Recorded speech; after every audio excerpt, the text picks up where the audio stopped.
What's up, troublemakers? I'm Ben, and in today's video we are gonna go through 5 reasons why you will fail in going vegan.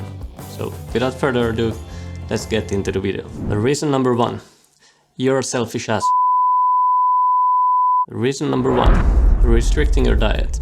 I hear the phrase veganism is restrictive quite a lot, and it's actually quite a misconception.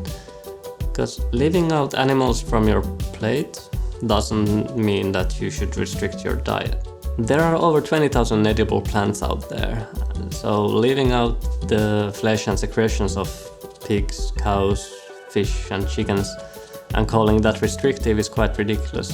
And I'm not saying that you need the 20,000 plants in your fridge. If you want to be a, I don't know, fucking plant connoisseur, go ahead, go catch them all.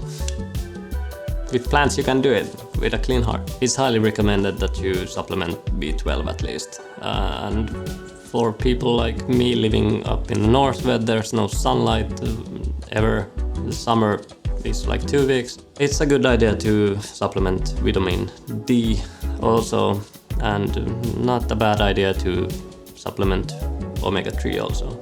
Although that you can find in flax seeds and whatnot. But anyway, if you want to track your daily intake, there's great tools out there like Challenge 22, not for tracking, but you get recipes and it's a great start. And the Daily Dozen by Michael Greger is really good. Then there's Cronometer, that's for tracking your intakes. You can write what you have eaten and everything, and it tells you what you're getting and what you're not. You don't need to use them, but they're out there if you want, and I recommend checking them out.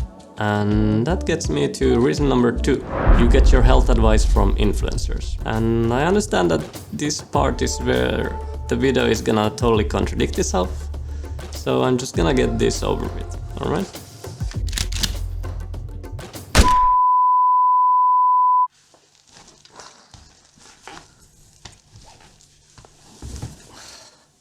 When people go on YouTube and they find that their favorite YouTuber has gone vegan, and now they're claiming that, oh, veganism changed my life, I'm the healthiest I've ever been, people tend to follow their lead. Which I'm not saying is a bad thing, necessarily. But the problem with these YouTubers is that when they 6 months later post a video saying that they included fish and eggs back to their diet because the 3-month-long water fast did not work and it left them feeling like shit, and the urine therapy they did straight after that totally destroyed their gut. But now they feel amazing and their life has changed again and they're the healthiest they have ever been because they included some pig anus in their diet too. That's the problem. Then they blame veganism for their lack of common sense, and now they made you think that veganism is somehow bad for your health. I'm not gonna go and name any YouTubers, but we have people like Alice Parker, John Venus, Bonnie Rebecca, Tim Sheep. And it's not just YouTubers who use veganism to get more views and fame. We got a bunch of celebrities with massive influence who do the flippity-floppity on-off vegan thing as well. A common theme with these people is usually that they never talk about animals and their right to life.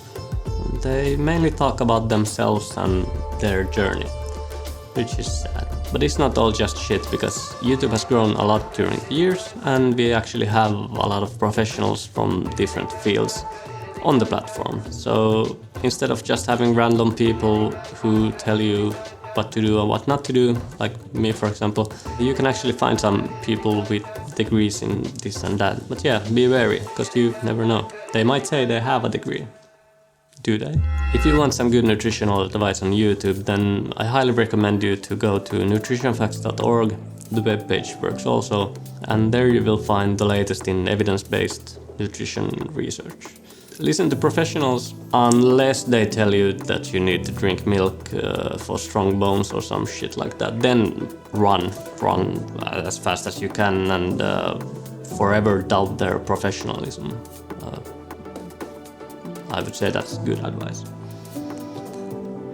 Yeah. Reason number 3. You are vegan for the wrong reason. What? Let me explain. I don't think the animals care one bit about the reasons why you're not needlessly killing them or participating in their suffering. But veganism is not just a diet. And it's also not I'm a holier than thou ego trip, which we have those people in the movement, and yeah, please stop, because it doesn't make you any better of a person. A douche is a douche, vegan or not. The likelihood for people who adopt a vegan diet, or should I say plant-based diet, for health reasons and then staying vegan, plant-based, whatever, is quite low. And same goes for people who do it for trend reasons, like because it's trendy at the moment, then I'm gonna go. My friend went vegan, I'm gonna go vegan, and so on. This celebrity went vegan, I'm gonna go vegan. Like, because the next trend is just around the corner, and the next trend might be eat chicken periods at breakfast, and everyone jumps aboard because it's trendy. Yay!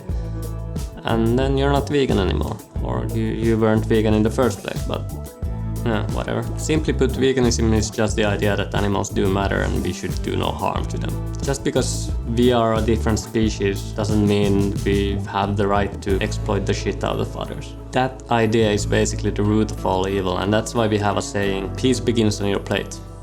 Which is a pretty good saying in my opinion. Plant-based diet can be the healthiest diet on the planet, or it can be chips and beer. The choice is basically yours. It still uses a lot less resources than any diet with animal products in it. But unless we remember the suffering caused to the victims by our choices, then it's quite easy to derail. And because it's quite hidden from us anyway, it's easy to just forget why veganism is needed. My advice to that would be to watch a lot of documentaries about animal rights, and you'll get the point. A few examples would be Dominion, Earthlings, The Animal People, Land of Hope and Glory, basically a bunch more. To sum it up, it's perfectly fine to adopt a plant-based diet for environmental or health reasons, because it's a good start, and from there it's easy to expand your good choices to include clothing, ethical makeup, furniture, whatever. In an ideal world, we wouldn't need the word vegan anyway, because choosing to not cause harm to others and respect all life should be the norm. But we're not there yet. But anyway, start somewhere, work your way to veganism, and stay for the animals. With all that said, I would really hope that the people in the animal rights movement would not make it super difficult for people who are transitioning. If it took one day or like overnight for you, then that's super great, good for you, but for some people it may take 6 months, and I think we should give them time and encourage them instead of just smashing everyone down for not being vegan enough or something. Although people who know exactly what's going on behind closed curtains of the meat and dairy industry, they should be held accountable, but I don't think they should be bullied, because that's toxic as fuck. Tough love or something. You'll figure it out. Being a decent human being, it's not exactly rocket science, so... Anyway, I'm rambling. Let's move on. Reason number 4.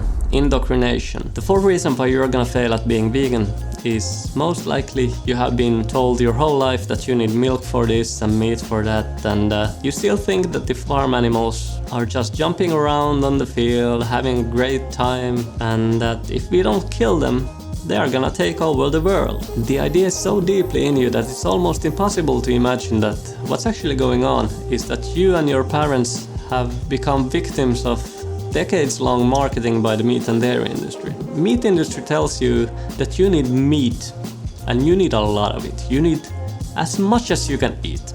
You need milk and you need all the other byproducts. Then Big Pharma tells you that you need this pill for your heart disease, and you need this pill for high cholesterol, and you need this pill for this and this pill for that, and all those pills for everything else. My advice to that would just be take the red pill and just wake up.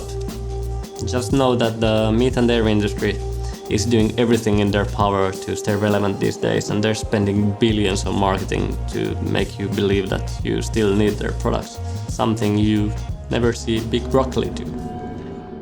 Moving on.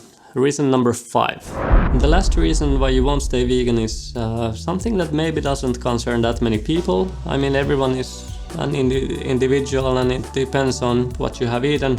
But now you went vegan overnight, you dove headfirst in the deep end, and now you feel weak, you feel angry, and you feel bloated. I would love if people would be able to change their habits overnight, but to be fair, that's not the reality for the majority of people, because it usually takes a little longer for new habits to stick. If you have been eating meat on every meal for your whole life, then your body is gonna be so used to that crap that suddenly changing it to a plants-only diet it might upset your gut. If you think about it, you have had rotting corpses in your body for, let's say, 20 years, and suddenly you are only eating flowers. It's a big change. In general, animal flesh is a lot more calorie dense than plants, and so you have to eat a lot more plants to get the same amount of calories. Your body is so used to a different type of setup that it might be a good idea to ease it in. Maybe a week or two or a month. It depends on you. For some people it works great for overnight. Maybe they have been eating more plants anyway, been maybe vegetarian before also, before changing to veganism. If you only eat meat, then yeah, maybe you have this big chunk of rotting corpses in your body blocking your whole system, and then you feed it plants that should pass through like straight away, then like there's a blockage. The plants start to rot, everything fucking rots, and oh my god, that's so disgusting. And by the way, your gut bacteria is fucking gross when you put meat and dairy inside your body. So any change is welcome. Any change is welcome, I would say. The most important thing is to commit and to follow through with changing your habits. And if you're angry because you have learned how absolutely disgusting we as a human species are towards animals, then I would suggest you would redirect that anger and join your local animal rights organizations and communities and just campaign the shit out of everything. And let's make the world a little bit better, right? There were 5 reasons why you will fail in going vegan. And please leave me a comment down below telling me what excuses did you have before going vegan, or if you're still transitioning, maybe tell me what's challenging for you right now. And if you liked the video, hit the like button, subscribe to the channel for more content, and I sincerely wish that you succeed in not being a pathetic little bitch and live a long and happy vegan life. See you in the next one.